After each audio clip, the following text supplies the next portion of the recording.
Welcome to the Crystal Legacy Masterclass. I am so excited to see you all here today. We've got quite a lineup for you. We've got quite a lot of information for you. And once again, we have lined up, it's a bit difficult for me to say, it's weird for me to say, but I think we've lined up the industry bests for you once again. And we are looking forward to just empowering you. What I want to encourage you to do this morning is take notes. If you take notes on your phone or if you have a notepad, take notes, ask questions, engage. This is about empowering yourself. This is about taking your level, taking you to the next level. So yeah, before we even move any further, I just want to open this event with a word of prayer. Father, we thank you for the opportunity to gather. We thank you for the opportunity as men, Father, to just uplift ourselves and to grow. So I just pray that your will be done in this place. Speak through us as the speakers. And we just thank you for receptive hearts. In Jesus' name, amen. Great. So, guys, I want to also just acknowledge Dr. Carl and Pastor Joan, who have provided this amazing platform for us. We don't take this lightly, and this really is an awesome platform for us to actually grow, for us to share with one another. And today, I've got the privilege of sharing the stage with one of my good friends. He is a phenomenal, dynamic salesperson. He is a phenomenal leader. He is a father. He is an amazing cyclist. And yeah, you're going to hear from Gareth Scheepers in a minute. Won't you just give Gareth a round of applause and just a welcome? On behalf of the Legacy Men, we are looking forward to hearing what you've got in store for us. And for the first time, you guys are seeing me in a different capacity. I'm normally the one behind the scenes making sure that things are happening. And today I want to introduce myself to you. We're talking about positioning yourself for success. And today I'm speaking to you from a more professional perspective. I am a professional marketer. I'm a chartered marketer. I'm an accredited advisor, assessor, and mentor for the Marketing Association. Over the last 18 years, I've been just devoting myself to honing my craft and learning all I can about marketing and about branding. My speciality is in branding and brand communication, and today I'm going to talk to you because I believe that you are one of the, you individually, as well as the businesses that you might be in or might be running or might be thinking of opening up one day, you are a brand, and you need to start thinking of yourself as a brand. So the basis of what I want to talk to you today about and why we're here today is found in Proverbs 18:15 to 16, and I'm not preaching, but I'm just showing you where I got the base from. And in the New King James Version, it says, "The heart of the prudent acquires knowledge, and the ear of the wise seeks knowledge. A man's gift will make room for him and bring him before great men." So here's the key. Guys, you are gifted. The Message translation says, "Wise men are always learning and always listening for fresh insights." So every single one of you in this room this morning, I consider wise men. Because you are here, you could be anywhere else on a Saturday morning, but you are here to gain knowledge and insight so that you can take your life to the next level. You're gifted. Your gift will make room for you and place you in front of great men. But here's the key that many people forget, that it's your character that's going to keep you at the table. Deuteronomy 8:18 says, "But remember the Lord your God, for it's He who gives you the ability to produce wealth and confirms His covenant which He swore to your ancestors as it is today." So I'd like you to do this for me. I want to be as interactive as possible.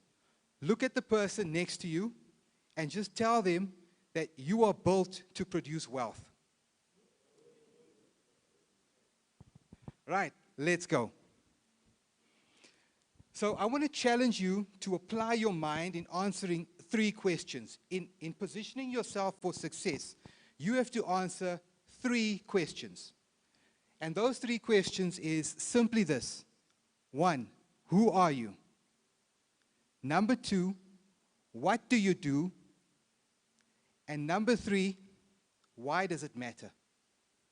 That is the so what. You have to have a so what in positioning yourself. You need to be able to tell people who you are, what you do, and why does it matter. In branding, we call the first one defining your identity. Who are you? That defines your identity. You need to see yourself as a brand. Now, about 2 weeks ago, my brother Bongi shared an amazing sermon, and in that sermon, the sermon was titled, "A Slave to Hope." And he reminded me about the power of a name.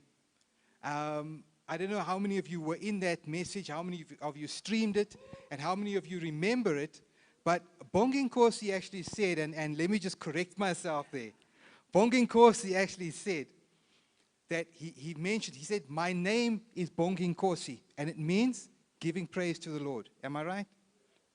And what people often do is because of familiarity, because they're your friend, because they know you for so long, they kind of shorten your name. So all of a sudden, when I address you and when I say Bongi Nkosi, I'm saying give praise to God. All of a sudden, I stop giving praise to God and I say Bongs. And I say Bongs. And what have I done? I have reduced your brand identity to something that I feel is cool or is more easier for me. I experience that daily. My name is one of, I've realized it's a difficult name to pronounce, and I didn't think so because I've been saying my name for as long as I can talk. But I've been called from Llewellyn to Lev to Llewellyn to whatever. My name has just been changed so many times that I got to a point where, you know what, it's cool. Whatever you want to call me is fine until I realize the power of identity. But then I want to take it a step further. Your first name is about you, but your brand is built in your surname, because your surname is bigger than you.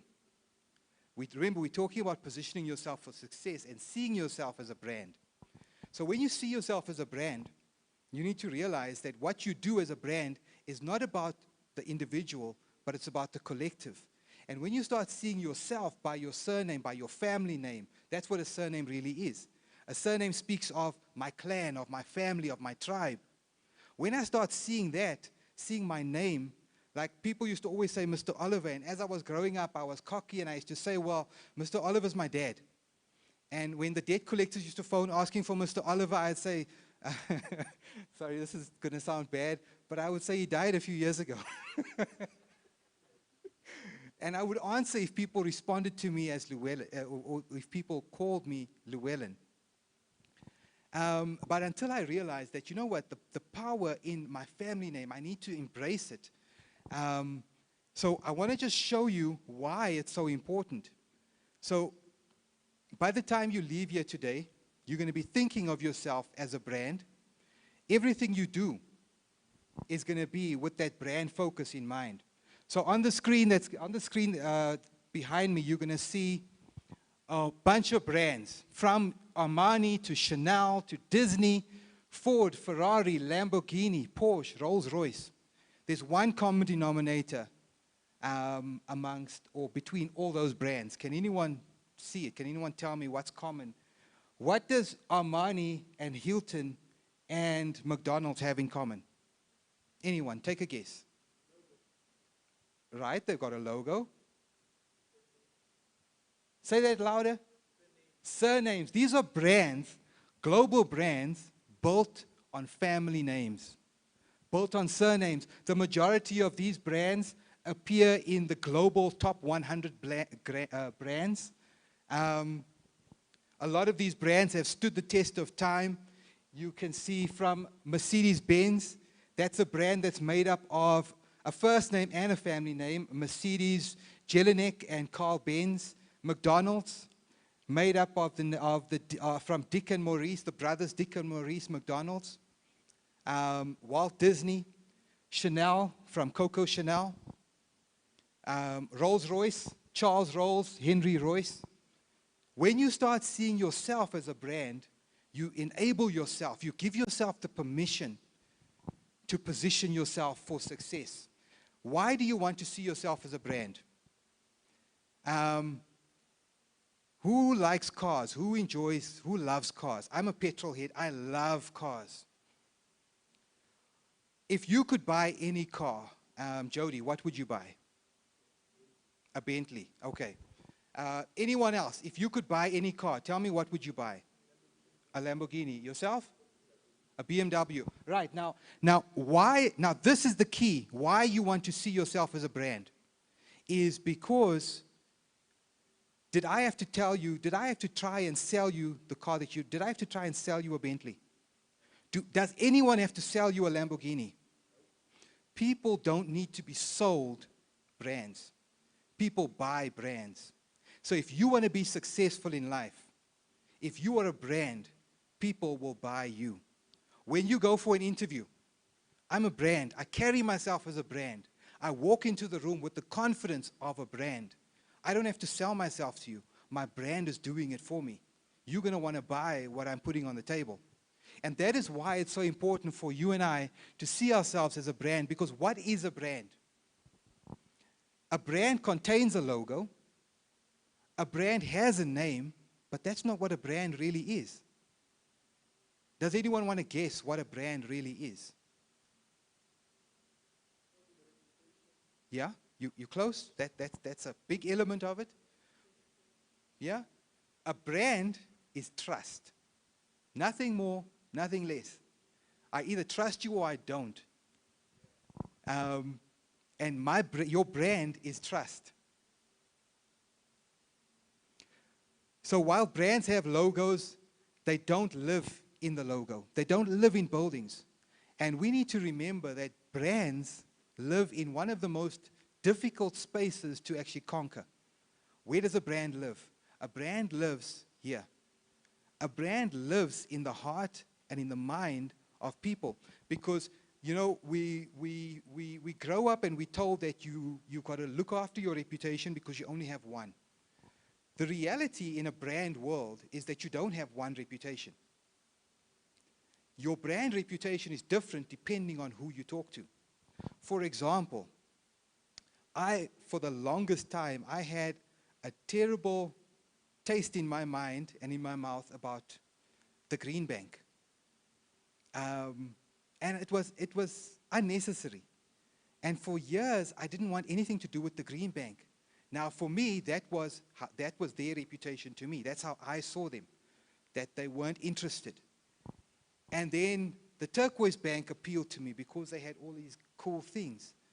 Until I walked into the Green Bank yesterday, funny enough. And I went in there with a negative outlook. And a negative, I was just pessimistic about what I was going to do, what I was going to say.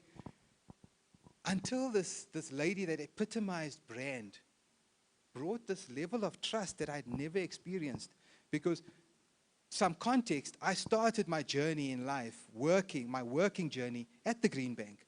So I have a lot of respect for the brand. I just never thought I wanted to do business with them. Until I walked in yesterday, and this woman changed my mind completely. I went in there with an inquiry. I left there with bank accounts. Why? Because she epitomized the brand. For me, I was talking to this Green Bank. I was talking to a young lady who was so professional and just brought out so much trust that it changed my thinking about the brand. And that's what we can do if we position ourselves for it. So we've got to start seeing ourselves as brands, because when you see yourself as a brand, you realize that there's a deeper meaning. And every single decision that you take is going to be in line with, am I on brand? Do I want people to see my brand this way? If I go here, is it conducive for my brand? If I respond this way, if I blow up and just have a tantrum, is it going to be good for my brand or bad for my brand? So importantly, you've got to identify who you are and see yourself as a brand, realizing that people buy brands. If you see yourself as a brand and you portray yourself as a brand, people will buy you. But it doesn't stop there. A brand needs to have value. A brand needs to deliver value. And that is the what do you do part of it. The second question, ask yourself this morning, what do you do? That is how you identify the problem that you're solving. Now, everyone solves problems. Every brand is there to solve a problem that people have. So let's ask a couple of questions. Let's put the next slide up. And I want to ask you, Disney. Okay, let's start with Toyota. What does Toyota do? Anyone want to hazard a guess? What does Toyota do? All right, so in your mind, Toyota provides transportation. According to Toyota, they don't provide transportation. According to Toyota, they provide peace of mind. Toyota's brand is built on providing safe cars that get your heart racing. So a combination of safe and rally. Safe cars that get your heart racing, peace of mind with excitement. What does Disney do? Provide entertainment. Okay. If you ask anyone who's been to Disneyland, I don't know, has anyone here been to Disneyland? Okay. Not yet. Okay, that's one of my bucket list items. According to Disney, they don't provide entertainment. They create happiness through magical experiences. If you go to Disneyland, and any Disneyland globally, the concept is the same. You will walk in and you will be greeted by, you'll have an experience, because every single one is in character from the time they start to the time they leave. You will never see a Disney character in Disneyland off duty. Because when they're off duty, they're in hidden tunnels that's away from the public because they don't want to break the magical experience. So once again, it's looking at what do you do? What does Ford do?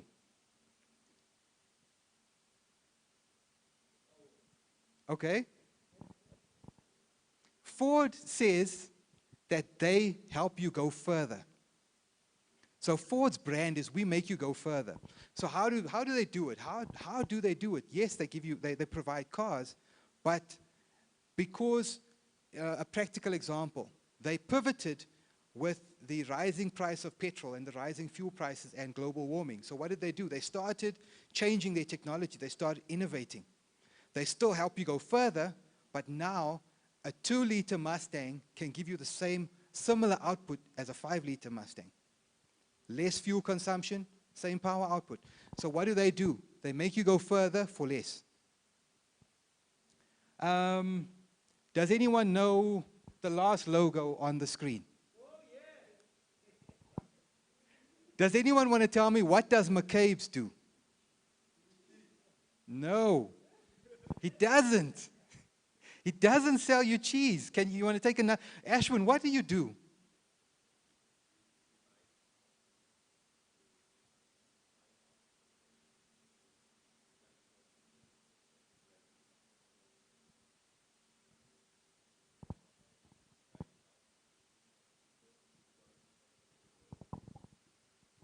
So, now this is the key I want to get to. Okay, many of us in the room have sampled McCabe's cheese. Some of us, the ribs, like I'm addicted to those ribs. Many of us have tried the wings. But I can go and buy ribs, chicken, and wings at Checkers, Spar, any shop. What differentiates a brand is the fact that he does it in a way that Checkers doesn't. So when I buy cheese from McCabe's, I'm not buying cheese, but I'm buying or cheese and chicken. I'm getting the protein that I need for my family. So we're positioning your brand differently. So we now don't look at you as you don't just sell cheese, but you provide families with protein and the nutrients, but at affordable prices. So it's about positioning what you do, looking at it from a point of what problem do you really solve. My friend over here, Xavier, is an influencer and a motivational speaker.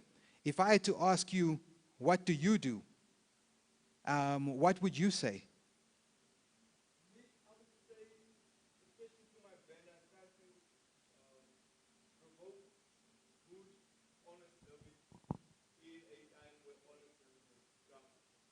Awesome. You see, they were solving a problem. So McCabe's, you don't sell cheese. Everyone sells cheese. What is the problem you're solving? So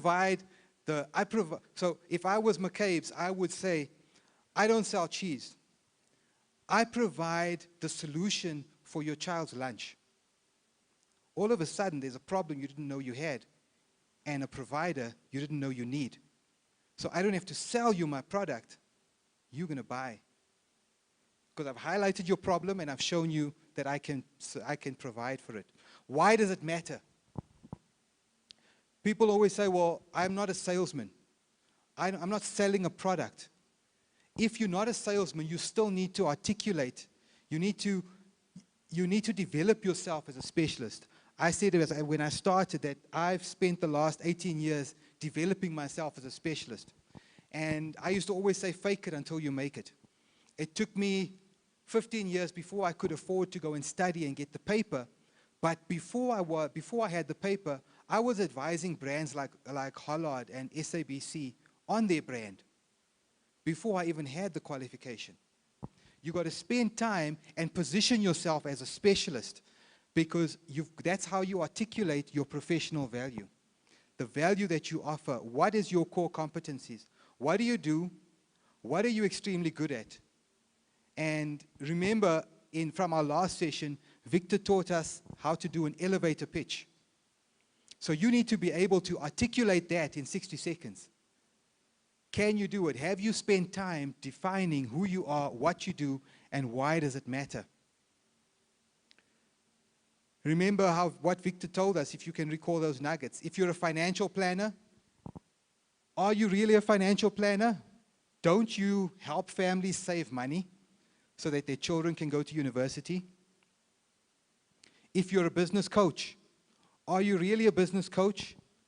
Or don't you empower business people to attract more clients than they thought they needed?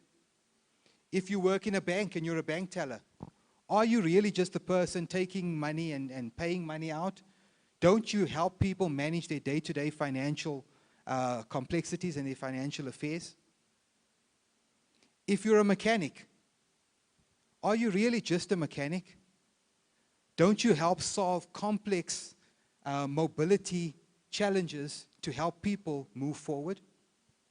It's about framing who you are with the problem people have. Asking yourself, who am I? What do I do? Why does it matter? And remember, the why does it matter has nothing to do with me. It has everything to do with you.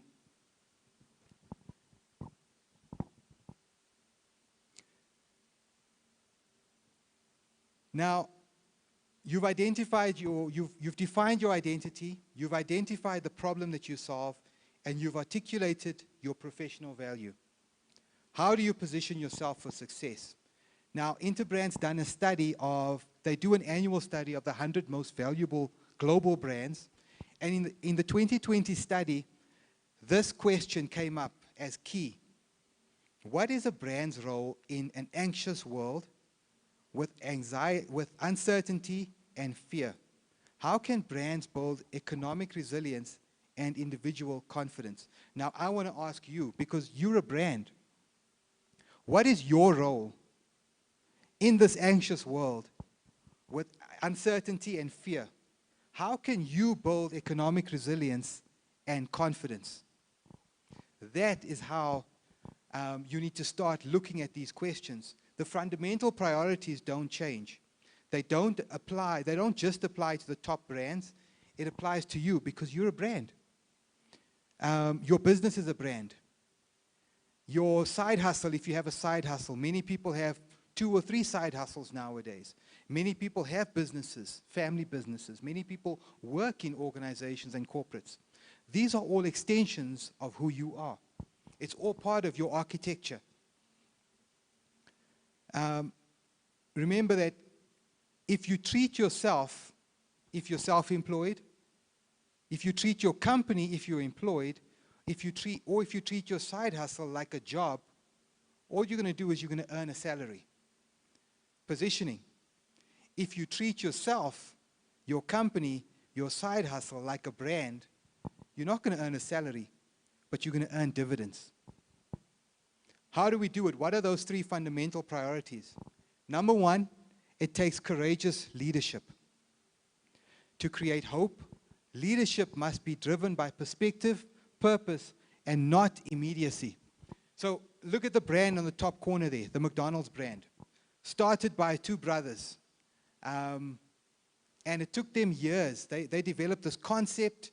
They loved the concept. People in their state loved it. They were selling more burgers, and they wanted to move to the next level. But they didn't see themselves as a brand. They didn't have the courageous leadership. They didn't want to sell their brand. They wanted to sell their concept. And when people approached them out of town in other states in the US to say, well, I'd like to use your name as well in my state, Dick and Maurice said, absolutely no. Our name means nothing in your state. Use our product with your name. The biggest mistake they could make. Until a milkshake salesman came their way in the name of Ray Kroc. And Ray Kroc's leadership was, he was brave, he was courageous. So what did he do? He got involved with the guys, he got himself entrenched into the business, he bought a franchise. Okay, there's a story, I think a story called The Founders that's out that pictures, that portrays Ray as the person who stole McDonald's. You got to look at it differently. He got involved, he bought a franchise. He understood the business, he invested into the business. And he was willing to do what Dick and Maurice weren't willing to do, so he bought them out. He bought them out, and in 5 years, this is the part that amazes me. And I want to share it because I want to get it 100% right. This is the part that blew me away. It took Dick and Maurice 5 let's see here. It took them about 5 years to sell 10 concepts, okay, of the McDonald's way of doing business. But when Ray Kroc got involved, he succeeded in opening 100 restaurants within 4 years. And 4 years after that, he succeeded in opening 500. That is the power of courageous leadership when you're dealing with a brand. Number 2, you've got to engage and inspire others to join you on a shared journey. It's not about you, it's about the collective. Leadership is influence, plain and simple, and it's a hard lesson for people to realize is that if you are leading and no one is following you, then you're just taking a walk. If I'm leading and no one is following, am I really leading? Because leadership is influence. I need to be able to engage and inspire you to join me on a shared journey. Not my journey, but our journey. Once again, the collective. As South Africans, we really understand, we know what the power of the collective really is. And the final point, brave leaders find relevance to add value. Remember, we spoke about finding a problem that you can solve. So Ashwin doesn't sell cheese, but he provides families with a nutritious solution for their children's lunches. Problem solved. Problems a provider, solver. So brave leaders, it takes brave leadership and powerful engagement to find that relevance. You've got to look beyond what you used to.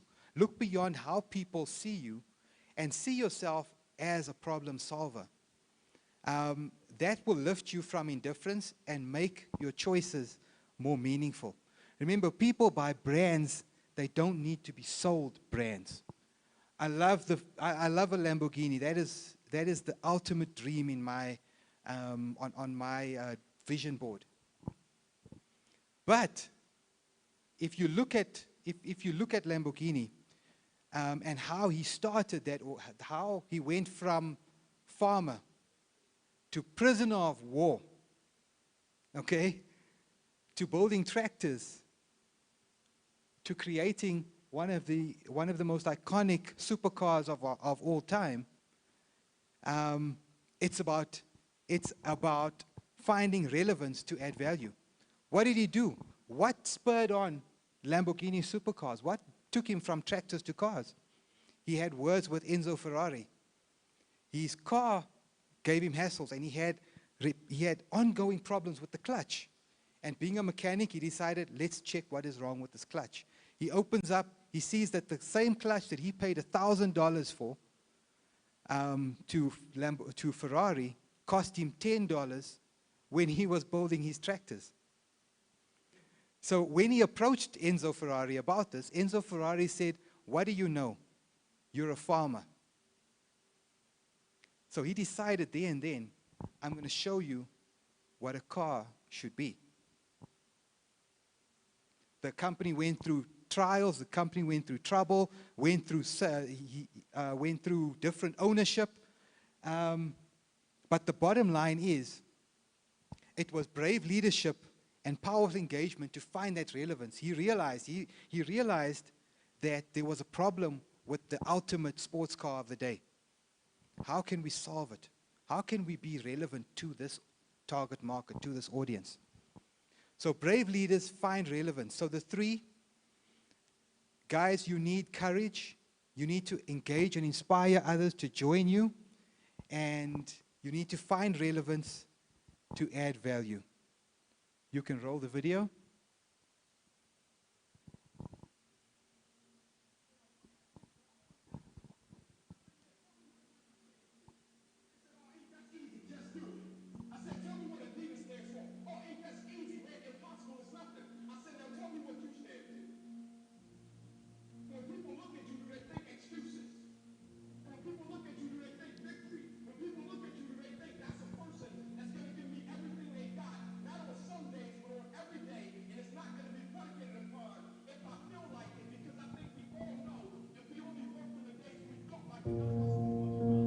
When I look at people, I always ask the question, I say, man, tell me what Nike stands for. They said, oh, Inc., that's easy, just do it. I said, tell me what Adidas stands for. Oh, Inc., that's easy, man, impossible is nothing. I said, now tell me what you stand for. When people look at you, do they think excuses? When people look at you, do they think victory? When people look at you, do they think that's a person that's going to give me everything they got, not on some days, but on every day, and it's not going to be predicated upon if I feel like it, because I think we all know if we only worked on the days when we felt like it, none of us would get much accomplished. I'm talking about the real level of commitment, not the commitment that falls in line if everything goes right. I'm speaking of the commitment that says, I am going to stay true to what I said I would do long after the mood that I've said it in has left. See, most people, ladies and gentlemen, are stoppable. Most people, all you have to do is tell them no. All you have to do is make it inconvenient for them. All you have to do is make it difficult for them, and they'll stop. See, when you go to get your goal, don't think that all you have to do is think positive and everything's going to work out okie-dokie for you. When you go to get your goal, you are sending a telegram to Murphy's Law to visit you personally. You thought you was just going to have a dream and a goal, and you were just going to wake up and just walk into the sunset. You're like, dream, boom. It don't work like that. You have a dream, and then life pumps you. Life pumps you and say, do you really want this? You're going to lose friends. Do you really want this? Do you really want this? Cousins going to abandon you. People that you used to be like this with going to think you bougie and don't want to deal with you. It's a part of it, but I paid too much. If I was going to quit, I would have quit in the abandoned building when I wanted to commit suicide and take my life. I should have quit when I heard my voice say, your mama don't want you, your daddy don't want you, take your life. I got through that, so why I'm going to quit over an F on a grade? Come on. And so I'm telling y'all, you have come too far to quit now. You have invested too much to quit now. You have lost too much to quit now. Don't cry about it. Don't whine about it. Get a reward for your pain. And so by being committed to everything that I started, I finished it. It built a certain type of spirit. It built a certain type of mentality. It built a certain type of individual. And so now I couldn't quit even if I wanted to. I couldn't stop even if I wanted to. I had too much sweat equity in my life and everything that I was doing. You're too close to quit. Position yourself Now, for success. you gotta take another lap. You gotta take another lap, because you never know. This might be the one. You can't stop because you're tired. You can't stop because you got your feelings hurt. You gotta take another lap. Keep walking, keep walking, keep walking. You're gonna make it. You're gonna do it. You got an unstoppable fire. Come on, take another lap. Don't you stop. Don't stop. Phew. That was really good. I think it was really well positioned in terms of how do you position yourself as a brand. And not all of us sees ourselves as brands. And the one brand that comes to mind is Cool Baked Beans. Maybe I like it. This morning I'm going to chat to you about closing a deal, guys. And I spoke to Llewellyn a little bit earlier about sales. Not everybody sees sales as a profession.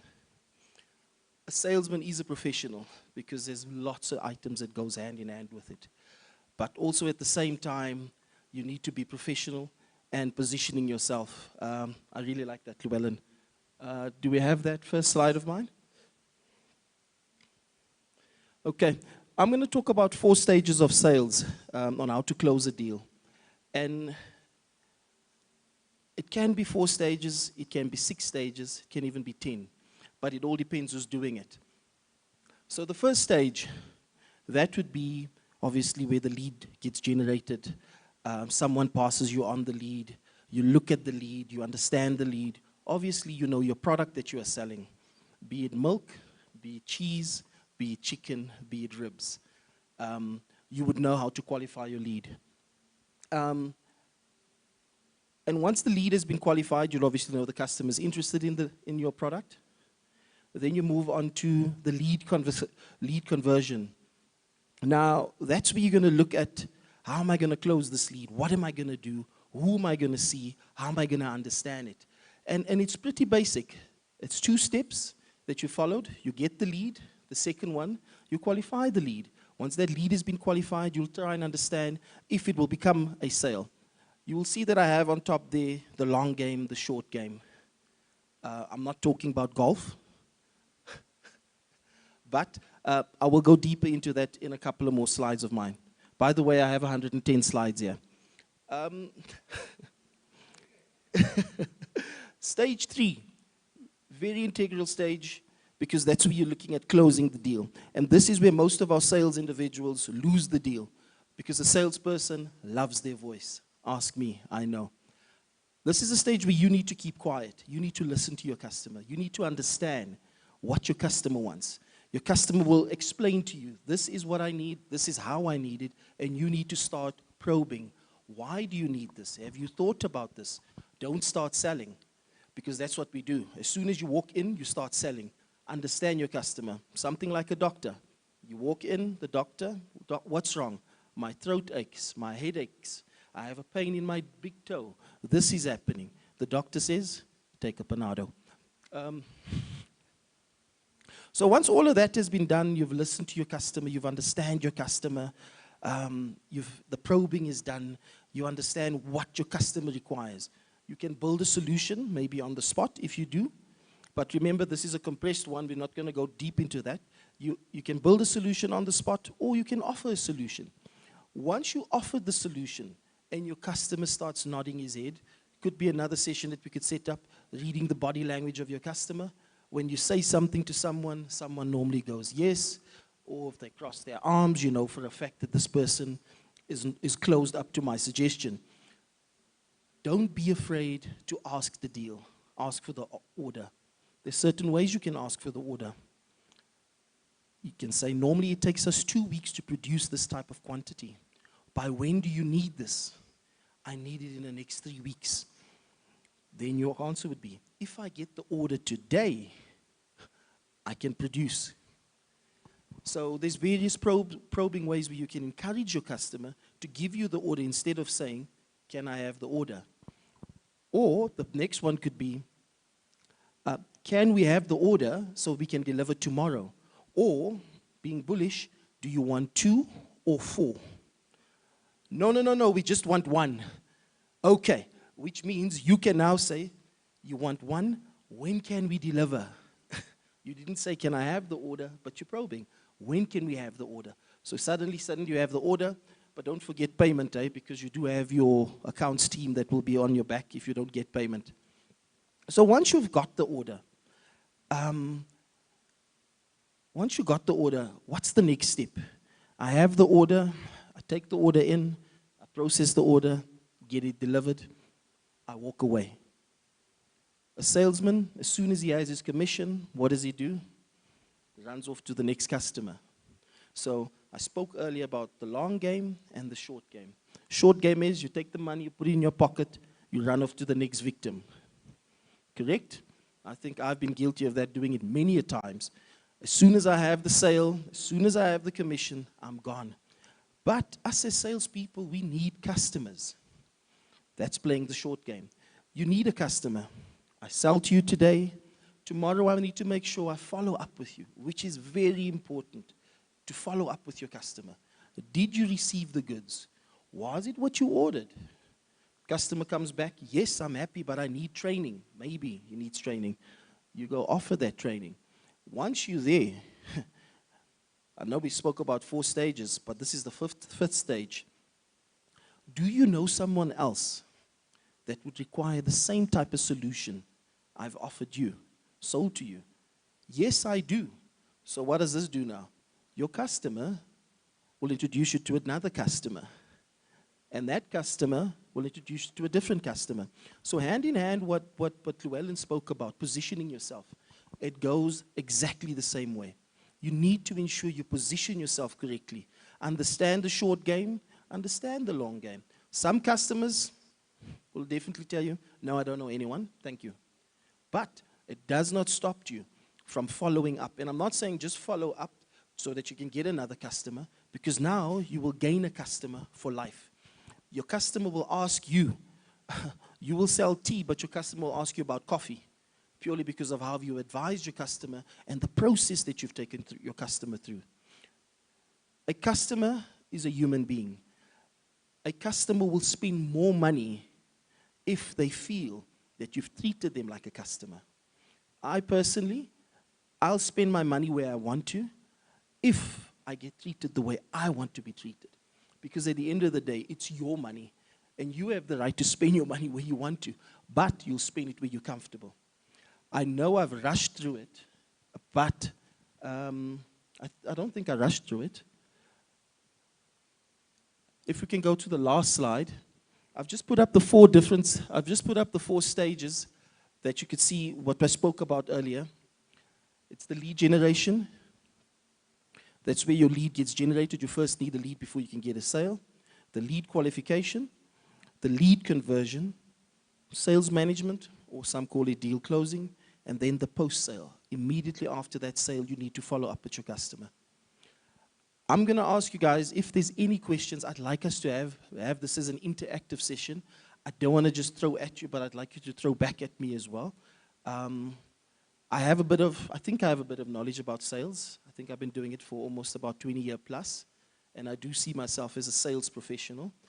And I do see myself as a bit of a doctor because I listen to you.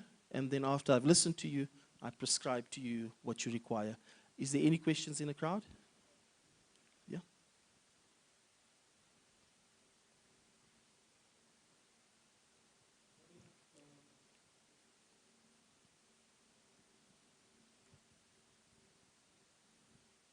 You on? Good morning, Gareth. Yeah, so you were mentioning the different stages. I want to find out from you, is there any way where companies could perhaps find a different approach than cold calling? I tell you why. I think cold calling is not working anymore. I think the second you see the number, you're already irritated and annoyed. And sometimes they become very pushy. Sir, are you sure you don't want this? Sir, I can sort it out for you now. And eventually, some people end up listening and giving it, but a lot of people that I know, including myself, I end up just cutting the call because it really becomes pushy. So I think it's part of your third or your second stage there of trying to generate the lead and pushing people to get it. I don't know if cold calling is working. What would you suggest companies do differently, especially for us who are trying to generate leads? Okay, thank you for that. So lead generation, cold calling is dormant and it's soul destroying. So when you do get a lead, I'm going to talk about a lead and I'm going to talk about cold calling. When you do get a lead, you need to qualify the lead. Would this person be interested? And I've experienced it as well, where these telemarketers, they just force themselves on top of you. And what I would do is, and maybe I'm bad, maybe I'm good. I would say, listen, you should ask me, am I interested? Before carrying on, you need to ensure that you don't waste your time. Okay, sir, are you interested? No. I've saved that individual a couple of seconds, a couple of minutes. They can jump onto the next one. Because the quicker you get to the next customer, the quicker you close your deal. Cold calling will never go away as in our industry as sales individuals. Cold calling, I'll say it again, it's dormant and it's soul destroying. I don't enjoy cold calling. Hence, you'll find out that they'll hire someone, a junior, just to sit on that phone. Like with your insurance businesses, that person just sits there and starts dialing. But if you upskill that individual, you will get good call. You'll get good quality leads. Still do your cold calling, but you need to plan your call. First, ask the customer, ma'am, this is what I'm selling. Would you be interested? If the customer is interested, they'll be interested. If the customer is not interested, they are not interested. Think about it. If someone has to sell you something today that you're not interested in, you're not going to take it. So it is a gamble. You're going to have to throw the dice. But try and ensure not to give your whole speech to the customer. Ask the customer, are you interested, sir? Morning, ma'am. Morning, sir. This is what we sell. Are you interested in this type of solution? They would appreciate it more. Because what do we do sometimes? If someone that calls you doesn't listen, you take your phone, you put it one side, let them talk and you carry on and you work, you do your thing. I know I'm guilty of it. Because they did not afford me the opportunity to answer them. They just rammed away. So now I'm wasting their time because they don't respect my time. So 5 minutes down the line, the question that they should have asked in the beginning, are you interested? Are you interested, sir? No, thank you. And then she says, or he says, you should have said that in the beginning. I said, you should have asked me that in the beginning. So it's how you position your cold calling. You need to do it. If you don't want to do it, you are going to lose out sales because you need to generate new leads. But your existing customer base, super important as well, because that's where you can dip in and get qualified leads. I hope I answered you there. Anyone else? Asseblief, man. Okay, I want to ask a question about asking for the order. Not everyone's confident in sales to actually ask for that order, ask for the deal. What advice will you give? Because people often look at salespeople as salespeople are put on a pedestal. They're in a silo. Yes. Not everyone views themselves as salespeople. But I've realized more and more that we all salespeople. We're all selling something somewhere along the line.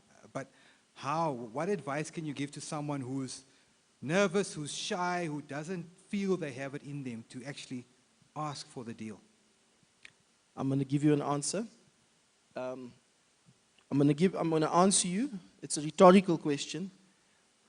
Do you trust your product? If you're selling, whatever you're selling, do you trust your product? I trust my product. My product backs me, and that's my confidence. This product is going to ensure that I get this deal. Nerves will always be there. A new skill, when you learn a new skill, it's not easy. You will be nervous.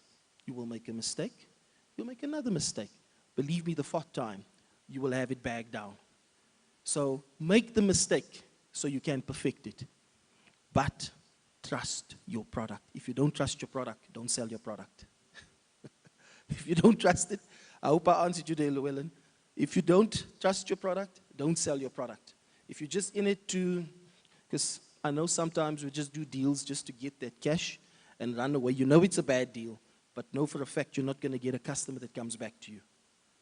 Again, trust your product, and then you'll get the deal. You will make a mistake, believe me. And some customers understand if you do make a mistake. But if you fail, just get up and do it again. Because sales is new to you.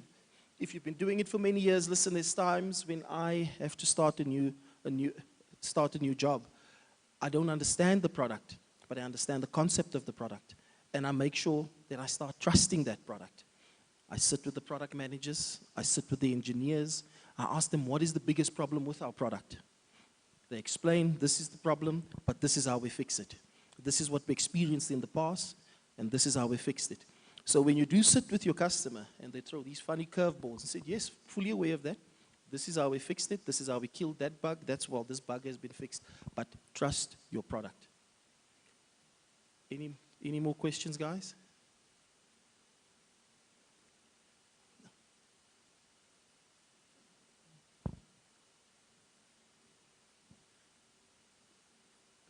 Morning, everyone. Morning. I don't know how to say this. I wanted to ask, what's the regulations or law with this industry? Because we don't want to be sold stuff generally. It's like watching a movie and then an ad comes on. I don't want to watch an ad, I want to watch the movie.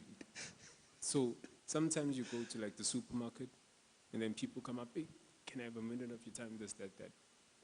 What should we know on the other side about, can you do that? Can you approach me? Can you do this? Can you do that? I'll have to check with my lawyer. So, so you have the right, they have the right. So as you walk into a supermarket, I don't have the correct terminology or understand the law correctly in that front, but in a supermarket, if you walk in, you're walking into their property. So they do have the right to sell to you, but you have the right to say no. You have the right to say no. I normally go to these nice supermarkets when they do all these promotions, when I don't have money, and I just eat everything that they have in promo, and then I walk out. I'm joking. But you do have the right to say no. It can be irritating, but you have the right to say no. If someone approaches you that wants to sell something to you, you can say no. But the guy at the robot that wants to clean your window, even if you say no, he'll still do it. Is there anything else, guys? I have 2 minutes left, eh? I have 2 minutes left, and then Llewellyn has to start paying with coffee. Guys, I'm going to thank you. I'm going to thank the house. Llewellyn, once again, thank you for allowing me to come through. I feel really privileged, and I'm going to commend you in what you guys are doing here. This is something really great for young men, for old men like myself. You're supposed to say I'm not old, Llewellyn. But there's a lot that we can learn from this, eh? And I think this platform should be opened up to much more in the younger individuals, young men out there, because there's a lot to learn from here. And the main thing we spoke about was networking. Yes. Super important, networking. Guys, again, if you need any blood, my blood group is A positive. I've put it up on the screen. I didn't put my Twitter handle up. I didn't put my Instagram handle up as well. But I'm a regular blood donor. Thank you, Llewellyn. Thank you, Gareth. So before I let you go, you know, Gareth asked a question, or Gareth mentioned, I said I didn't tell him what the dress code was. And I want to ask you, that actually brought me to a final question I want to ask you. In sales, and once again, you might not be selling a product, but you're selling yourself. In every place you go, you're selling yourself. Tell us a little bit about presentation. How important is how you present yourself, how you arrive? How important is that in sales? It's actually very important. I was taught by a very old male. I'll call his name out, Pete Stradom. He mentioned one thing: you can always dress down, but you can never dress up. Hence, I took the jacket. I thought, listen, if I don't have a tie on, but I have a jacket, I still look respectable. I still look like a businessman, because remember, in our world, in the business world, people look at you.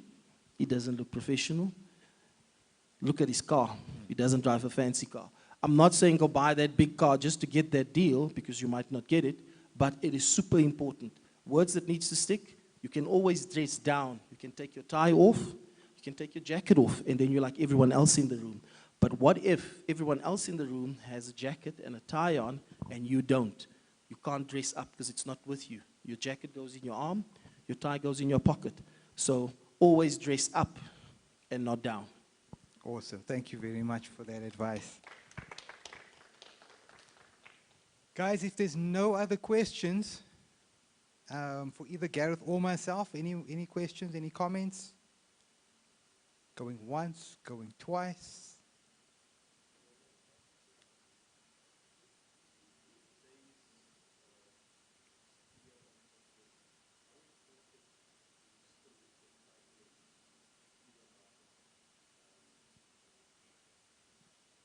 Finding a niche. It's very important. It really is. Remember, when I was chatting, I said, find a problem that you can solve. Even if the person you're talking to doesn't frame it as a problem, if you frame it as a problem and position yourself as the solution provider, you've put yourself ahead of the game. So find that niche. So I know you're in the property space, and I know there's 1,000 real estate agents. I'm in the same predicament where, thanks to lockdown, there's now probably 10,000 digital agencies out there, all competing for the same space, for the same real estate, for the same customer. So you've got to find a way that you can do something different, that you can provide, even if it's the same product and the same service, but provide it with a little bit of flair, a little different to everyone else, and create a point of differentiation. That's the big thing. Find a unique way to look at the problem with the solution in mind that only you can bring. Can I come in? I'm a salesman. I like to talk. So I don't know, what's the biggest problem with real estate agents today? Anyone? And I'd like us to talk about it, and we're going to come up with a solution for it. What is the biggest issue that you have with the real estate agent? Hey? They don't advertise.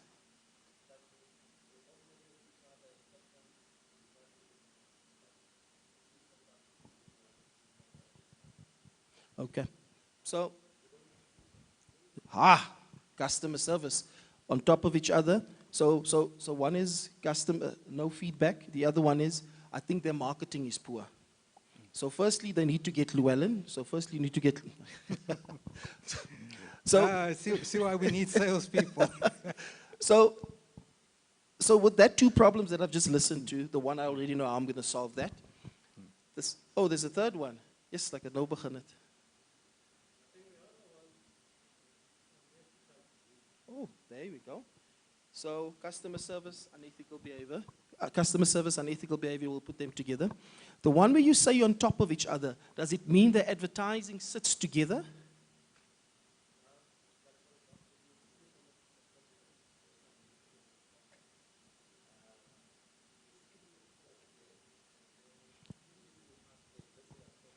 Oh, sitting there. No, not sitting there. The boards. Like, let's say I'm passing, and then I see there's an advertisement there, and then I go to the security guard room, and I ask, okay, I'm interested in apartment here and stuff like that. Because there's a lot of boards. You don't know who to contact. Yeah. And the security will still send you, go look at one of the boards. Now, you don't know who's who. Okay. So clearly the advertising guys needs to do something there. So firstly, my suggestion would be, I would drop a couple of my business cards or whatever leaflets I have at the security gate with the security guard with a Coke. It works. It works wonders. I'll give you a typical example. One of my customers used to be Gauteng Shared Service Center, GSSC. I never used to book parking just because of a Coke. Every time I get there, my brother, here's your Coke. And my brother afterwards said, why you always come with 500 ml? Why don't you come with 2 liter? You don't have money. So a Coke can do wonders. So that's the first step. The second step, maybe the advertising on their boards are so, all of them are the same. They should look at changing the font or maybe enlighten it or put something that will catch your eye. Marketeers like Llewellyn can come up with something on that specific front. Second, the other 2 points, these guys are unethical. I hope I answered that question. Because if the signature doesn't stand out, nobody's going to look at it. If you have a board that looks lovely, everybody's going to go for that board. But it needs to be accompanied with being ethical and customer service. So if you sell yourself on customer service, make yourself unique, that callback. Gareth, I spoke to you this morning. You wanted a property. I don't have anything yet. I will get something in the next 2 to 3 weeks. Is that still okay? And that's just me playing the long game with the customer. Tomorrow morning, if someone phones you, they have a property that the customer is interested, you send them a WhatsApp. Apologies for messaging you so early or so late in the evening. This just popped up and you were on my mind. I think there it's already resolved. With the unethical behavior, so service, if you sell service, customer service, make the customer feel important. Branding your bottled water with your business's name. So if for a business meeting, you're meeting someone that you're selling a property to, you take that bottle of water with your details on. Customer, maybe that's sweets for the kids. That make it. It's fuzzy stuff, but it makes the kids and it makes the missus feels good, whoever you're selling to. Integrity. In sales, there will always be people that, there will be always individuals that will try and take the short route and cut the customer. But what you could do is maybe educate your customer and saying, standard, what is the commission rate? The commission rate standard, maximum that someone can charge you is 9. Mine is over here. So educate your customer. Once your customer has been educated, they will always come back to you as their advisor. I hope I answered that. And that could put you in a different space. It's the board, it's different. It's the customer service, and it's educating the customer. You're in a totally different space. Your competitors will hate you, but you will have the customers. And importantly, you've established trust. And that's the core of what your brand, of what a brand is. Either I trust you or I don't trust you, but trust is the core.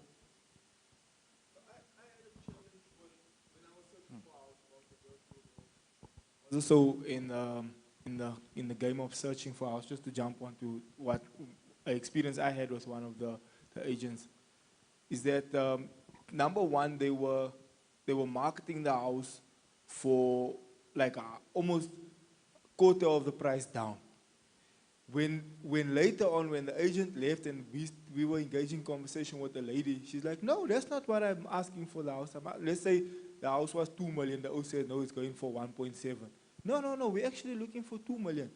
And then we realized later on that company was doing that to a lot of the people in that area.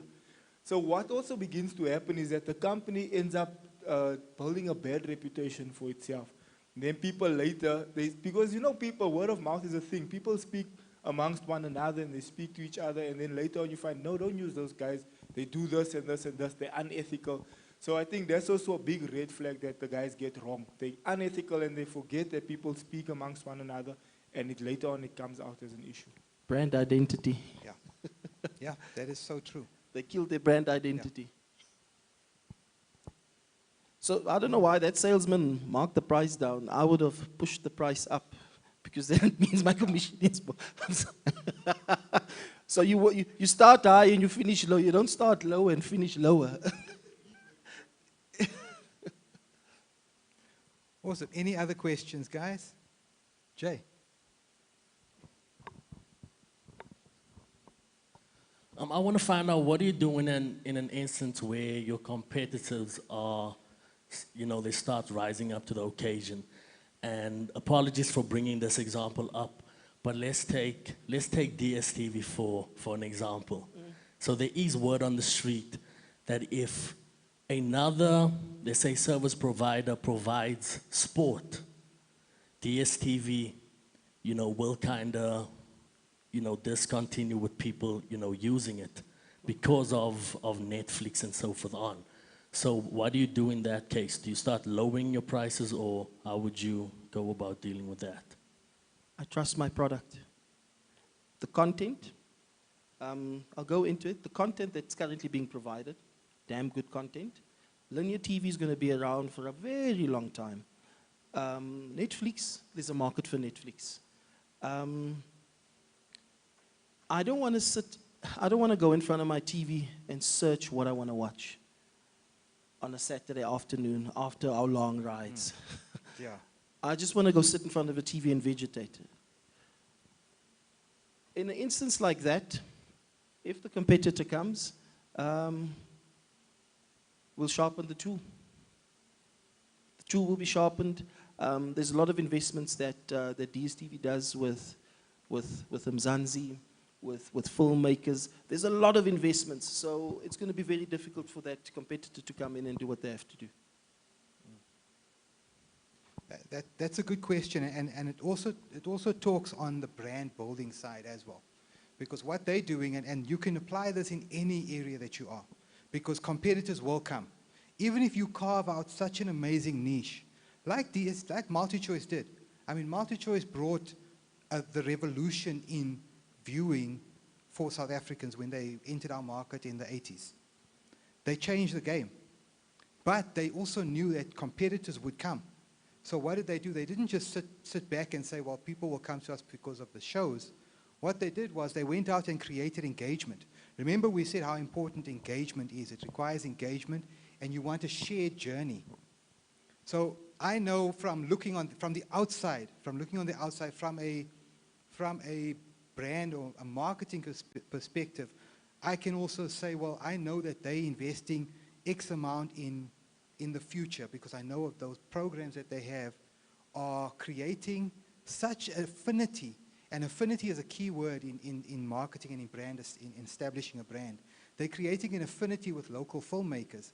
So even if a competitor comes along, they've already gave the Coke. They've given the Coke to the local filmmakers. And when we say giving the Coke, we're not talking about a bribe. We're talking about actually, they've built the relationship. So that's key in any business. Build the relationship, because competitors will come, regardless of how niche you might be. I mean, as a motivational speaker, or let me use Jody as an example. For those who don't know, this is a plug for Jody, okay? Jody recently got involved in a gas supply business, okay? So what you can do, so there's 100 other guys out there. And as people start to see Jody is making money off gas, guess what's going to happen? 50 other people are going to say, well, I want to do that too. What's going to keep him apart, because they're selling the same product? It's his differentiation. It's about the trust. It's how he presents himself. And it's the long game. The long game and customer service. It's the long game with the customer service. You've already built up the relationship.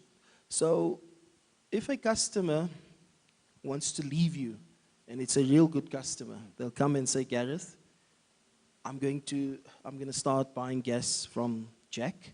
Why? My first response is, why? Because of this, that, and the other. Jack is it's much cheaper than you. This is how Jack does it. Sometimes you have to let that customer go. Let them go, and let them go experience what Jack offers. Because right here was luxury. A month later, they will be back. They will be back. I know we want to keep our customers forever with us, but sometimes our customers outgrow us. Sometimes our customers think they can get a better deal somewhere else. Allow that customer to leave, but leave the door open. Yeah. When you're ready, if you need me at any time, because you deliver straight to their homes, Jody, and I'm sure you have a time limit and all of those things are in place, Jack might not be able to do that, but he's cheaper than Jody. So Jack can choose where he chooses to spend his money. You can spend your money with Jack, or you can spend it with Jody. So there's key differentiations in terms of how do I do it, how does this one do it. Competition will always be there. Just remember that. But it's how you position yourself in the midst of competition. Sometimes it's a price war. What do you offer? Do you want to get involved in a price war? And here's my closing comment on that. Competition is really good. If you go into any mall, you will find the clothing stores are all together. All the food, in the food court, what are you going to find? Every single food vendor is there. When you want sneakers, you will find all the sneakers, all those retailers are together. Why? The competition is good for business. You want to be fishing where the fish are biting. You know, you don't want to position yourself so far away from the action because you're worried about the competition. You just want to make sure that you stand out as the brand that people will want to buy from instead of being sold. Closing comments, sir? Play the long game. Play the long game. Play the long game. So guys, I just want to say thank you so much for your time. It's now 10:15 and you can carry on with the rest of your day. Please take your wives shopping, take them to lunch, go and spend whatever you can, and just make sure that you have so that you can have a good evening tonight. But I want to thank you for taking your time out this morning and investing in yourself. I really do trust and pray that these sessions will grow. Next year we are planning, we are in the planning stages for more sessions. We want to just continue empowering every single one of you as men to take your lives to the next level.